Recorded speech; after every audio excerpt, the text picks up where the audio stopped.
With inflation, fuel prices, and food prices going up, today I want to talk about 5 types of plants that I think so many of us should be growing because they'll give back so much to us and our family. Hi everybody, it's Robbie from California, and today I want to talk about food prices, inflation, gas prices going up. It's all going up. We all know it. We see it. I saw some store go up and one day everything went way up.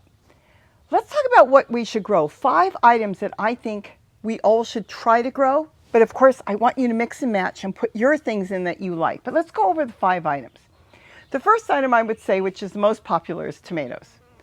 Now, tomatoes, you can grow the small type, and then you can plant them in buckets or containers of any type. I mean, I've got them in little containers, I've got them in dish pans growing, I have got them in totes, and wherever you want to plant them. And of course, you can plant them in the ground.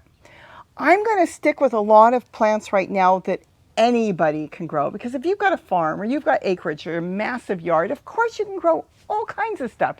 But a lot of us are really trying to grow in very small places. So this will work for small places as well as big places.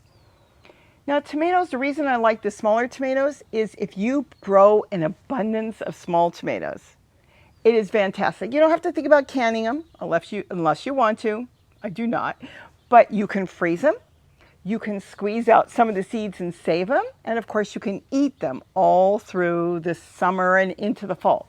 Once you get snow, your plants will die back. You can always do cuttings for propagating. So you can bring in the cuttings, keep them in a windowsill, and you can bring them back out next spring. So tomatoes are fantastic for multiple reasons. Food, your own seeds, and freezing them. Very easy. I just wash the small tomatoes. I make sure they're dry. Put them on a cookie sheet in the freezer, let them freeze, and then pack them in big plastic bags, and you'll have them anytime you want. Even if you want to cut them up for a salad or put them in a soup or stew or anything, you will have tomatoes all year. The second plant I would say that a lot of you maybe should try are zucchini. You can grow that in an 18-gallon tote. You can grow them even a little bit smaller, a 5-gallon bucket.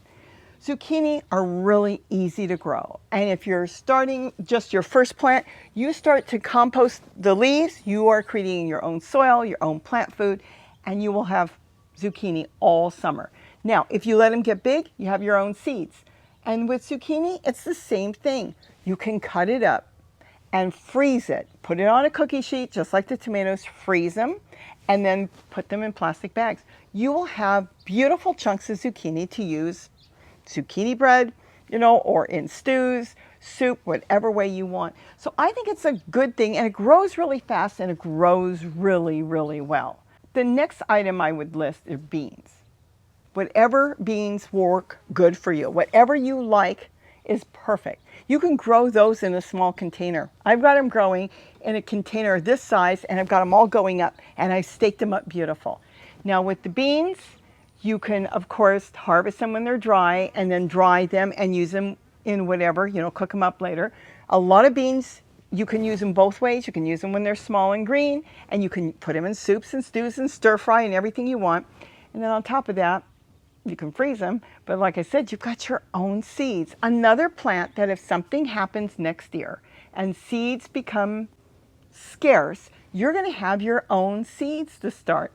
So beans are really good, and you pick the ones that work for you. Green beans work really good here in Southern California for me. Peas, which I'm going to call in the bean family, just aren't as abundant here when it comes to growing as some other areas maybe and some other gardens. They grow, they stay small, I get a few, and that's it. So of course, if you've got room and you want to just play with it, whatever you want, that's a good thing. But I'll tell you what our favorite bean is right now, the red scarlet runner beans. They grow like weeds. You stick them somewhere and they just take off, and we have beans and flowers everywhere, which is a win-win because the hummingbirds absolutely love the flowers. So think about a type of bean that would work for you, because you could grow your beans in with your zucchini.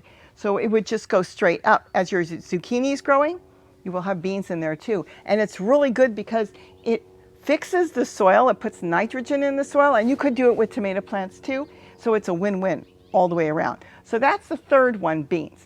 The fourth one, I would say, if you can get it, it's my favorite, you all know, is walking onions. Another plant that is self-propagating. It grows its own babies.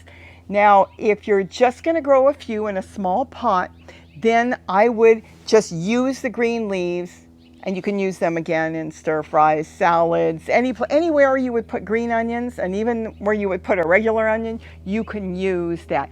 They may be a little more difficult to find. I got my first ones on eBay, but you could buy some, and once you get them started, like I said, they get really big. Don't eat the whole plant. Though the whole plant is edible, if you eat your whole plant, you have no more plant left. So in the beginning, I would just eat the outer leaves, and it grows really, really good. Separate them. Don't put too many in one small pot. You can put them in a little small 1-2 gallon pot, and they get really big, and then they just flourish in there, and then they'll shoot up with new babies, and you'll have walking onions everywhere. Once you have a whole bunch, you can just set them all over the place, and yes, you can pull the whole thing out. It's got a little onion on it. You can eat the greens and the onion and the whole thing. If you can't get walking onions, you can always do green onions or whatever onions you want. But you know, that is really a nice plant to get established in your garden. And if you're in an area where you get snow, if you've got them in the ground, they will survive all winter, and come spring, all the new growth will come back. If you are in an area where you think it might get too wet and it might rot in the ground, then you can bring them in and use them as a house plant during the winter, and then put them back out as soon as the weather is a little bit warm. It doesn't even have to be that warm. They don't mind the cold weather at all. As soon as there's no snow, you can put them on a patio and wherever you want to put them, and then they'll start to come back. The last one I would say is lettuce. And you go, well, lettuce is cheap. Go ask them in Australia how much lettuce is right now. Some places it's $12 for a head of lettuce. The reason I would pick lettuce as number 5 is because it's so easy to grow. Now for me, it is romaine lettuce. I've bought it once, the seeds, and I've never had to buy them again. You just sprinkle the seeds in a tray. They'll all start to grow. You'll have itsy bitsy little green plants all over. Now, if you leave them in the tray, they're going to stay itsy bitsy. Just something about it. It's probably a hormone. They all know that there's so many that they stay really small. And you know what? They'll stay that way for months. So during that time, you could be pulling out and plucking the small ones out and putting them somewhere else. If you give them, let's say, a half a gallon milk carton, I just brought one to my brother, they'll get really big. One plant in a half a gallon milk carton. You can put them in a flower pot. If you could put 2 in a gallon, you can plant as many as you want. But if you put 4, let's say, in a gallon, then you're going to have little lettuce. Like I said, my favorite is romaine because I'm not waiting for a head. I want to be able to use it right away. So you could put 4 in a gallon and they'll stay small. If you put 2, they'll get bigger. Keep that in mind. And if you put 1, you'll get this massive, massive lettuce. Now, a lot of you are saying, well, wait a minute, they're going to bolt. We're in summer. That is true. But I don't grow lettuce in the ground. There's nothing wrong with that. I grow them in dish pans. I love my dish pans. I also grow them, like I said, in half-gallon containers for milk. I use whatever plant pots I've got. I can use coffee containers. And when it gets warm, I put them in the shade. I've got lettuce growing out my windowsill right now in full shade. It's picking up some of the sunlight, just like reflective light. Like now, there's no sun. Sun is gone and dropped down, but it's light enough. Lettuce will survive well like that. And as it starts to bolt, use the bottom leaves as fast as you can. Just grow more. Or if you've got that tray of little lettuce, they won't bolt in there.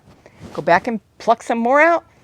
Pull that lettuce out. Compost back in the roots because the roots will be really good. Compost it back in the container and put another little lettuce head in there, or I should say a little lettuce plant in there, and it will continue to grow. You can create a whole cycle that way because it's amazing how long they stay in a tray. I've had them stay in there 6 months and I'm plucking them out and planting them. So that's why I would pick those 5. But you, of course, have to pick what's good for you. If you've got something else that you like better, of course, go with peppers, go with eggplant. I just wanted to pick 5 today to kind of get you thinking how you want to do it.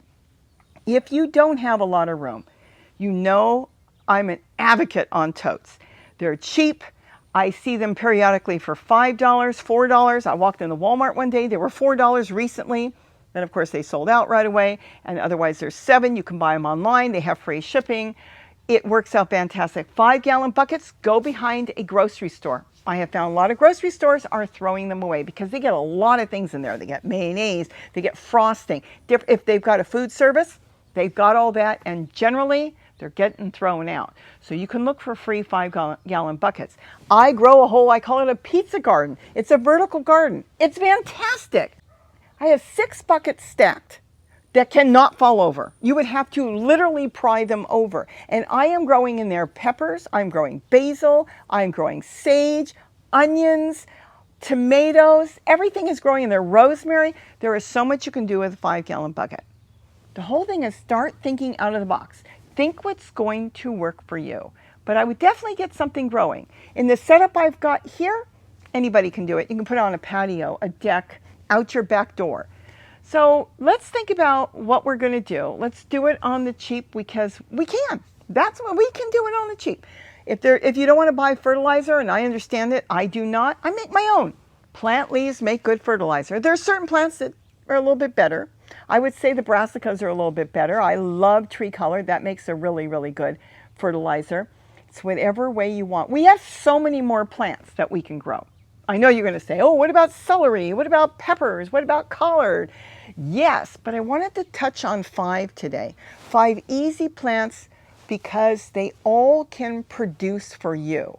So in case there's no seeds next year, there was a seed shortage 2 years ago. It was really hard to get seed.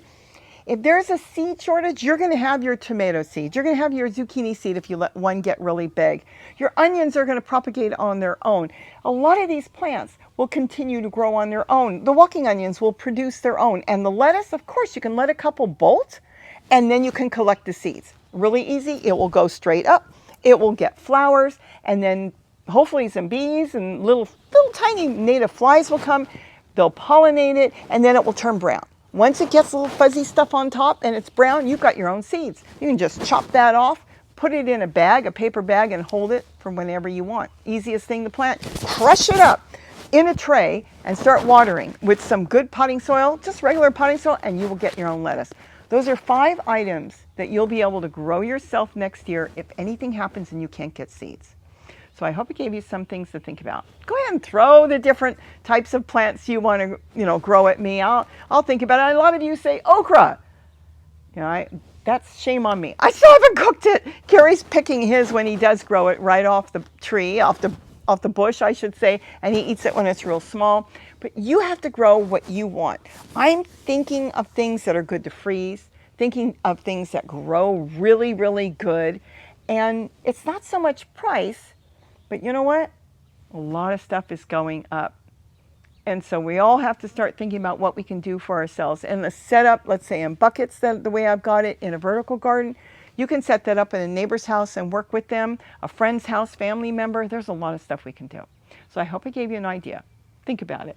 And oh boy, only problem is I'm always forgetting. And that's the problem why I end up with so many seeds from zucchini. This one isn't even that big, but that's what I'm saying. You can grow zucchini and one day it's that big and within 2-3 days it's this big. This one didn't have room in the tote because it curled around, but look at this. When it's fresh off the plant, you do not need to peel it unless you want to. This will not have seeds. I'll give you a little hint. If I really wanted seeds out of this, I would take this and sit it on a counter and forget about it.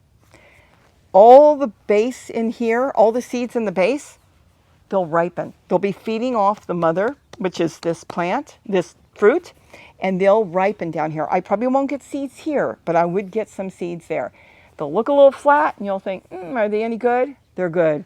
I've got more growing from this year on a zucchini that was about that size. So with that, have a wonderful, wonderful day. Oh, so good. And don't forget to eat what you grow. Bye-bye. Oh, cool. We have dinner.